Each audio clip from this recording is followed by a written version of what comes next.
Okay, so this is an interesting case whereby Recorded Media, a well-known threat intel organization, say that the government, Indonesia's Intelligence Agency has been breached. They have reported the activity to the intelligence agency since April of this year, if not mistaken.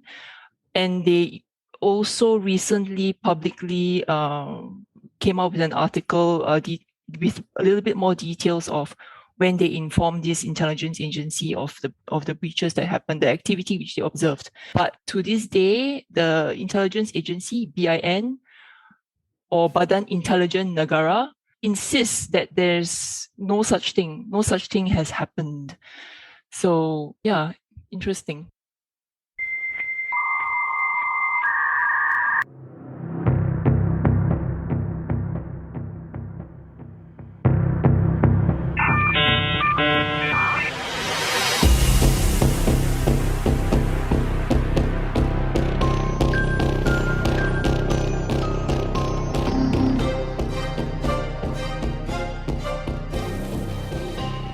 Welcome to the Security Lab podcast.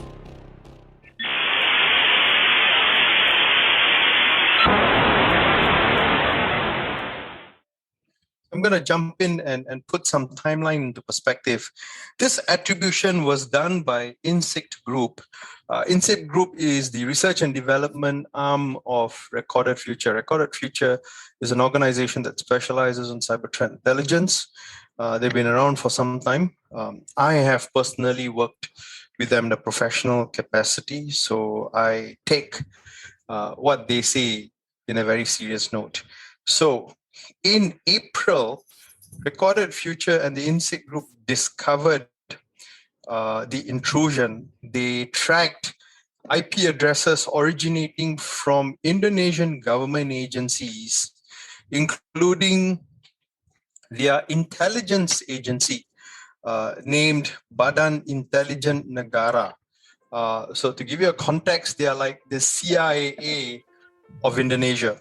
So this attack was attributed to China, specifically to the group Mustang Panda, aka Bronze President, aka Honeymite, aka Red Like.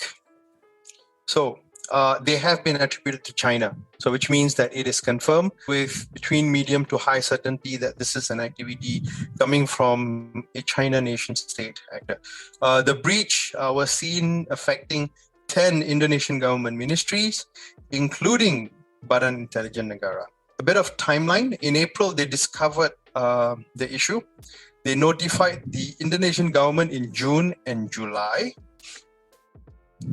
Found out that the IP addresses were talking to the malware command and control server operated by Mustang Panda. So they give you a little bit more technical details about this attack. A malware called PlugX was used to infiltrate. That means they've planted this malware in the government agency computers, and this malware started reaching out to the Mustang Panda C2 servers from inside of the Indonesian government network. So if you look at a typical corporate network, you would have the external network, public IP address, and most likely with still IPv4 being prevalent, a lot of organizations will still use NAT as their primary mode of defense and keep all their machines inside or behind NAT. So which means that all these machines will be communicating through the NAT gateway out through the firewall to the respective malware C2 machines. So there's two parts to this whole incident. One was the article from the Record.media. The Record.media is a media article arm of Recorded Future where they publish some of these articles. And the second one I like to quote is South China Morning Post. On September 10, the Record.media shared all the details about what happened to Indonesia. And on the 14th, South China Morning Post carried an article, but it has very scanty details. So in the South China article, the government of Indonesia or its officials outright denied, saying that they weren't breached. There's no breach, nothing happened, and that they are still investigating. So I'm not sure if why they need to investigate if they didn't have any issues. Right? That's the first interesting quote I saw. The second one I saw was, and I quote directly from the page of South China Morning Post, if Mustang Group shared the hack data, only then we can conclude that there was indeed a data breach. This quote came from Pratama Prasada, CISSREC. Pratama Prasada is the chairman of Communications and Information Systems Security Research Center, a Jakarta-based non-profit organization. And he also mentioned that BIN operated a so-called cyber honeypot, decoy computer system set up for the sole purpose of attracting cyber attacks. If I had a penny for every time someone came and told me, I got this security information, security infrastructure, hence I am secure, I would be much richer than Elon Musk. You think so? Yeah. So a lot of very, I don't know, foot in the mouth kind of statements, which is coming from the Indonesia. I'm in the impression that I would trust whatever that's happening with Insect Group, because I personally worked with them. We've dealt with a number of very large issues. In fact, one in Malaysia. And from what I noticed, I mean, this is no promotion for them, but if they don't know, they would straight up come and tell you, I'm sorry, we don't have any information on this. So that's my experience working with them. So I'm very sure that they would have taken a lot of time. They even would have shared the information as TLP red so that they can continue tracking Mustang Panda.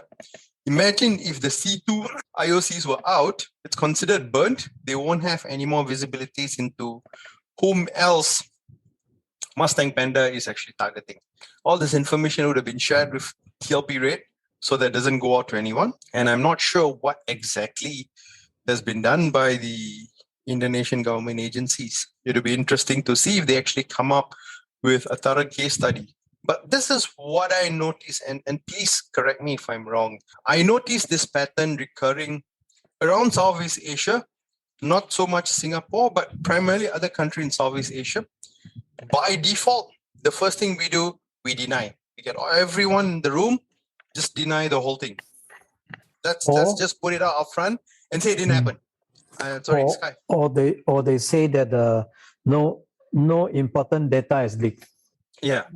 So it's more of like a first stab into no, nothing happened, nothing to look here, look there. There got breach. Don't look here got nothing. Look somewhere else. And I guess it's more of a cultural thing. See, I would imagine when this happened to the Indonesian government, and this is the stance that they take. If I was a corporate in Indonesia, I'm most likely going to look at the government and say, oh, so the government, what they do is, given any issues, I'm outright not going to say anything, and we'll work based on that. So you're not going to learn from that experience.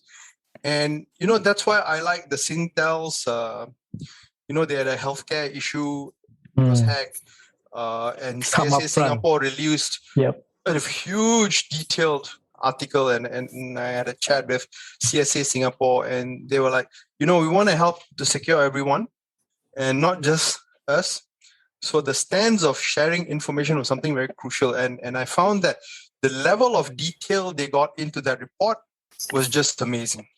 Really hats off to CSA Singapore.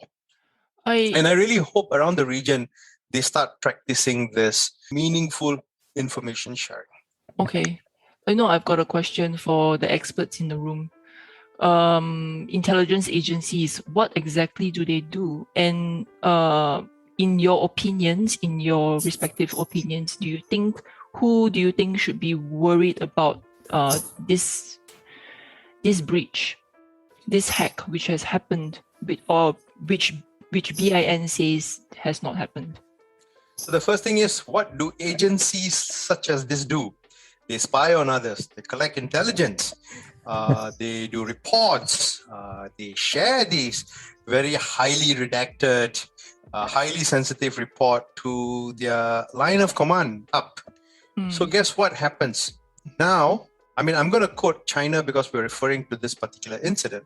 China is going to know whatever intelligence that Indonesia has, even on them, provided that they have gotten access into the right servers or the right machines, because it's not just about files or report.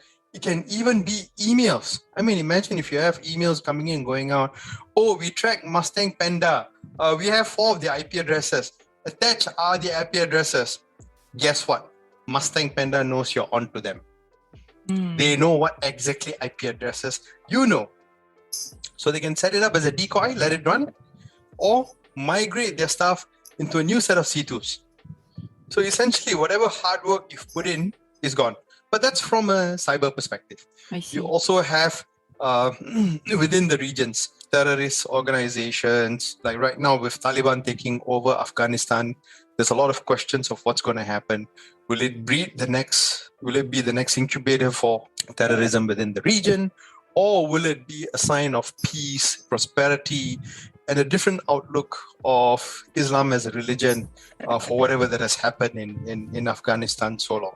So there's this view about that no one knows. We've seen in Malaysia, there were hardline Islamists coming from Indonesia. Maybe they're tracking those groups, right? So this information is now out to someone else, possibly. Again, I'm theorizing because I don't know what data is outside. Yeah. Right? And I can tell you for sure, with due respect to the NGOs hate, they're not going to share the info. Yeah. Unless if they're interested in selling that info and making money, out of which you have to spend for you to know what the data leak is. Yeah. So question is, are you going to spend? I'm not sure. How much are you willing to spend? Now that's another huge $1 question. Okay. So now it's if this breach really happened, so it's become a case of now I know what you know, and so now I'm going to try and ensure that you stop getting the information that you have, something like that. Yeah. So based on the most recent article by the Record from Recorded Future, they mentioned that they're still seeing pings or traffic from the Indonesian government PCs to the malware C2 servers. Now, this can mean 2 things.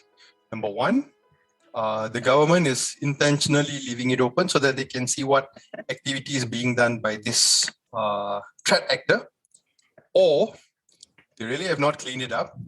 They are still trying to grapple with how to remove all this malware from their systems and get it back to a normal working state, which means that they don't have an idea as to how bad the hack is. To give you an example, just yesterday or today, Microsoft released an article about the SolarWinds hack, about how the attackers are still in their networks using different tools and publishing details about those tools.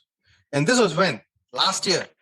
Now it's September and you're still seeing issues being tracked on SolarWinds. 9 months. Yeah, and imagine what's happening. And you don't know whether it's 9 months, because most likely the attack would have happened 3 months, 6 months before that. Oh yeah, about a year before that. Yeah, exactly. It would happen much long ago, and you only put in the date on the ground based on when you discovered it. And, your guess is good as mine how accurate that those dates are. So this is one of those things where we still see large nation-state attackers going after countries. But here's the one part I cannot understand. Now, let me put a scenario, and I want Prof to give me some idea on this. This is a cyber attack. I use cyber, I use malware, I use this and that, and I get access into Badan Intelligence Negara of Indonesia. Now, if I had done the same thing, but in the kinetic world, say, for example, if I put a missile, for example, or I plant bugs, I do all sorts of stuff. right? And you find that you're being spied upon, someone puts a missile and blows up one of your bases. What is the first thing that you would do as a country when this happens? I'm thinking of the answer to your question. Stop. No, man, I'll give you some clues. Usually in a G to G conflict, the first thing you would hear is, hey, call back our ambassador. Correct? That's usually the first thing you would hear. Call back the ambassador. I want to know what's going on. And if you notice, we've covered a few nation-state attacks. And so far, interestingly, no one has called their ambassador back or ask questions or even take them to task into what's happening related to this matter, because this is serious. I mean, if I had my country's spy agencies, for example, in Malaysia it's called MEIO, being penetrated by another nation state, I mean, I would let hell break loose. But it's interesting that countries are playing it very silently, very quietly. In fact, the only country I saw that took it to China and said, it's your guys, you better stop it, was Joe Biden, United States of America. I've not seen anyone else. And also he went after Russia. Sorry, to be fair, he went after Russia, not China. Because throughout the entire discussion, I was thinking of what I read before. It leads to the diplomatic relations between countries. And actually, I don't know if I should be saying this. I'm just thinking of, based on what I read, it has to do with the Belt Road Initiative. So in this case, there is some form of perhaps some power at play where some would not, in order to preserve the relationships between the countries, therefore they would not cause such an big issue over it. That's number one. And number two, sometimes it is for the benefit and the good, under some form of pre-negotiated terms, especially where these kind of issues are concerned, for the two countries to actually take it as a part of learning, but nothing would be reported. I mean, this is as much as I know. It's just that I'm not sure if I should be saying this here.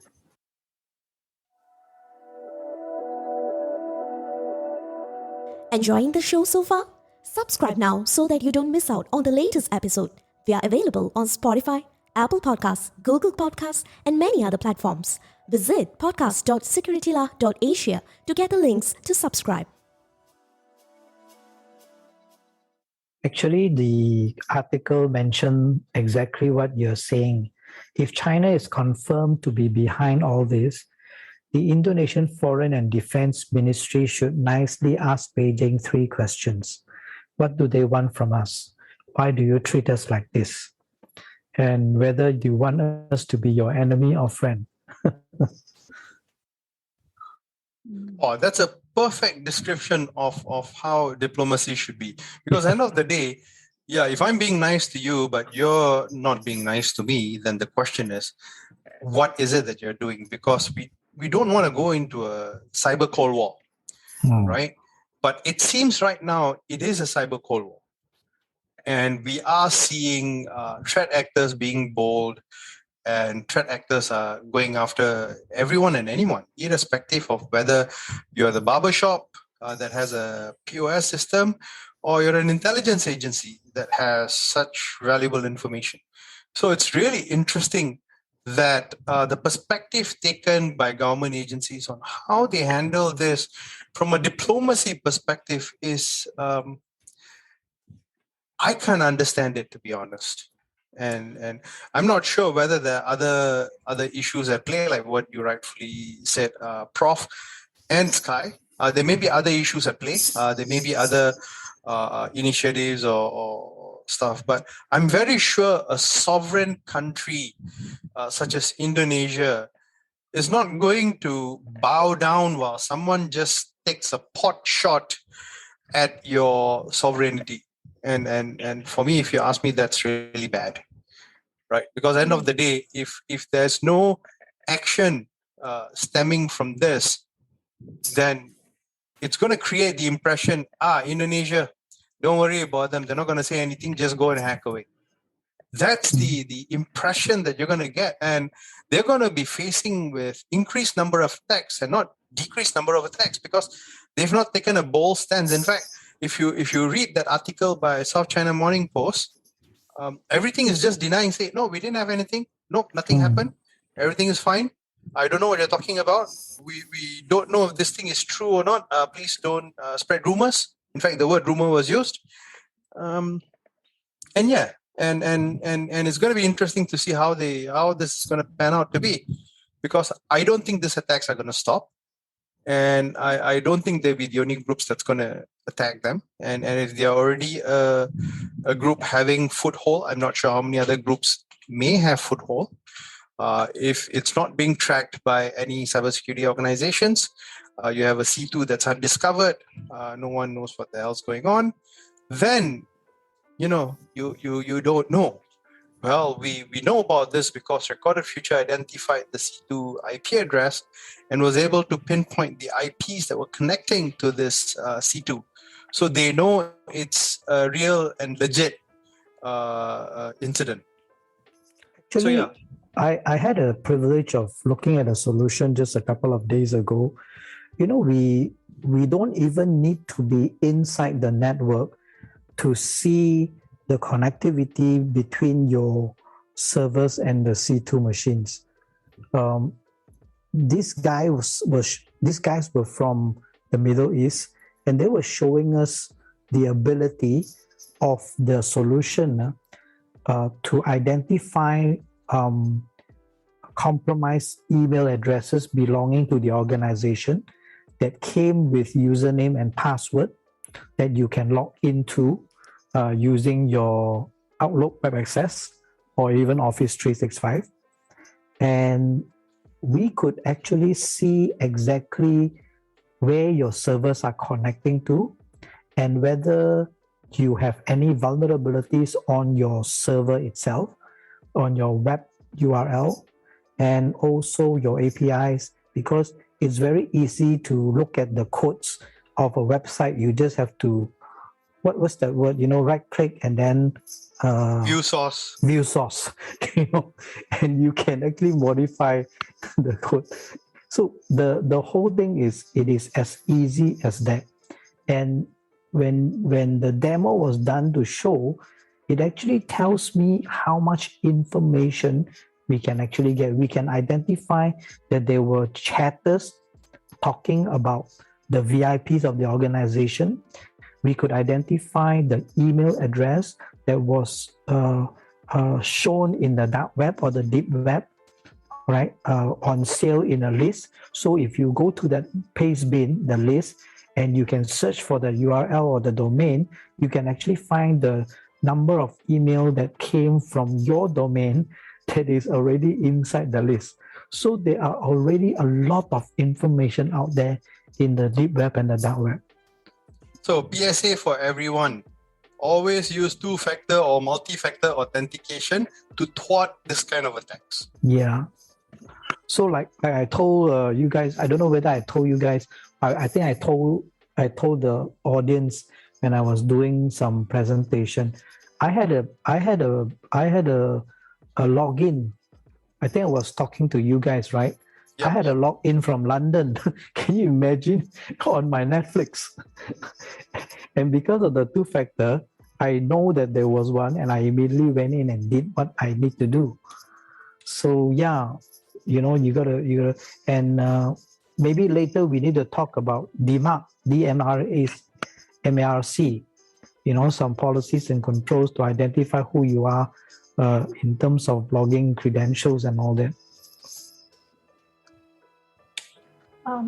But there is something on my mind still, back to what we have been discussing earlier on. Does there appear to be a pattern where some are more frequently attributed than others. What do you mean? That means just now, this is from Doc's question, where I think, like you rightfully put it, so are we friends or are we enemies? So that refers to the communication part of a threat attribution. Sometimes we need to communicate in a certain way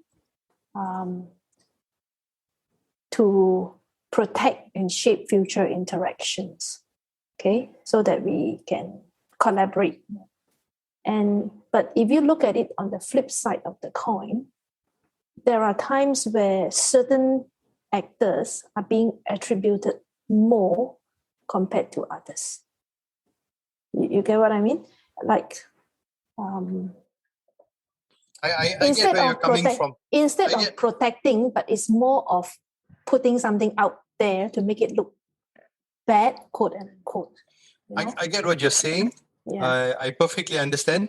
I had the same question when I was evaluating CTI vendors. So I asked them this question. You are from US, correct? Yes. Okay.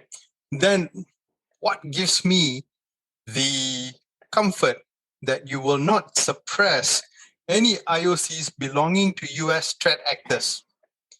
Guess what happened? The person didn't respond. He said, I will get my legal to respond to you. And when I saw the response, it was half-baked. So which means that CTI providers will tend to focus on where they are primarily. So for example, if you have a CTI provider from US, they would see more attacks from the usual suspects like China, Russia, North Korea. So their data sets are bound to be more centric towards these kind of countries. Now, if you're a Russian cyber threat intel provider, I can bet you'll have US-based information, NSO, Pegasus, all these type of data that you can find that originates from the US, because Russia will most likely be a US target, just plain and simple putting it. Now, does attribution solve the problem? Partially. Attribution points the finger, which means you cannot absolve responsibility. Secondly, through attribution, you can then take other steps for you to, say, get hold of the perpetrator. So for example, we spoke about APT 41 not too long ago. FBI has published their mugshots and say you're wanted. So if they happen to travel to US to enjoy DEF CON or Black Hat, well, guess what will happen? Right at the airport, they get arrested. By default, all these wanted people will have a red notice on them, the Interpol red notice. So which means that we know who you are and we are not afraid to come after you. That's the message. So how do we improve this situation? Well, as an organization, you need to get intelligence about your organization. You need to know what other people know about your organization. You need to know if your email addresses are being leaked, right, in dark web. So you need to do things like dark web monitoring. You need to improve your security posture. If you know there's a number of leaks that's targeting your email address, put in two-factor authentication. Is going to be painful, but in the long run, your users are not going to be targeted because they still need to bypass two-factor authentication. Yeah. Provided it's configured properly. If you have an option to bypass two-factor, then it's back to square one. I've seen organizations do that, and it's a major face palm, head desk, head wall moment, and I don't understand why they do that. The users naturally say skip, just put in their password and go in. Well, then in that case, it's just a matter of asking the right strategic questions and based on the information that you have. Okay, there is no one standard way for correct attribution, but rather based on just what is available there. In any case, there's a lot of political stakes involved every time when we want to do attribution at this level. And to me, the best we can say is that these are just allegations. They are just mere allegations. Well, you can see it that way, but there's sufficient evidence. I mean, if they can pinpoint the person's picture, email address, there's a whole lot of process before we can even attribute it to someone. So, for example, if I get an IP address and that IP address belongs to a server in China, may not be Chinese nation state actors. It may be someone using Ali Cloud, pretending to be China, actually maybe Indian, hacking Singapore. So it's actually very detailed, the process of attribution, and they don't just use one indicator. They can go to the point where they can find out who you are, how you look like, your name, your details. Safe to say, I would say that they've done enough homework. Are we talking about the attribution towards who are the attackers? Yes, exactly. Yes. Okay, then I think maybe one of the things that Prof you want to know is most of these guys, when they develop their exploits, that means the attacking weapon, all right? They all, you see, hackers, their behavior is like this. While they want to remain anonymous, they want to be known. So what happens is they will always leave trails or modus operandi. That means they can allow people who are able to identify them, because they too want to be known. It's like how do I explain it? I don't want to be seen, but I want to be known. So you're leaving a signature card inside whatever you do. So when someone sees that signature, they say, this is person X. Yes. So we know this is what this person did, because some of them, their campaigns overlap.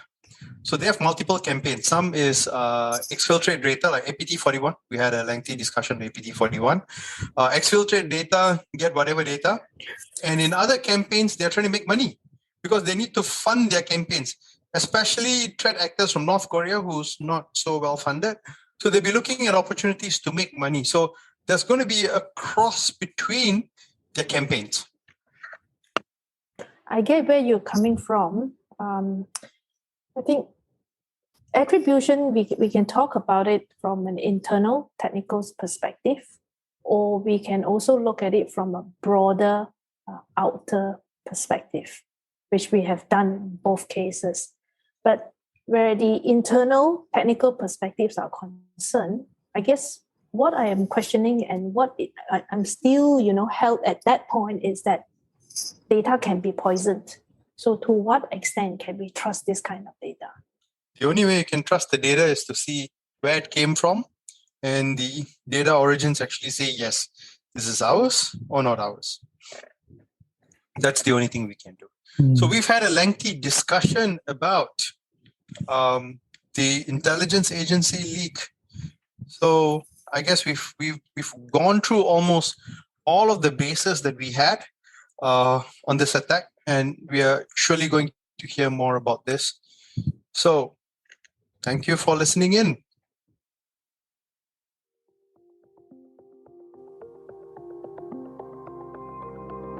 Thanks for joining us this week on Security Lab. Make sure to visit our website at securitylab.asia, where you can subscribe to the show in iTunes, Spotify, or via RSS, so you'll never miss a show.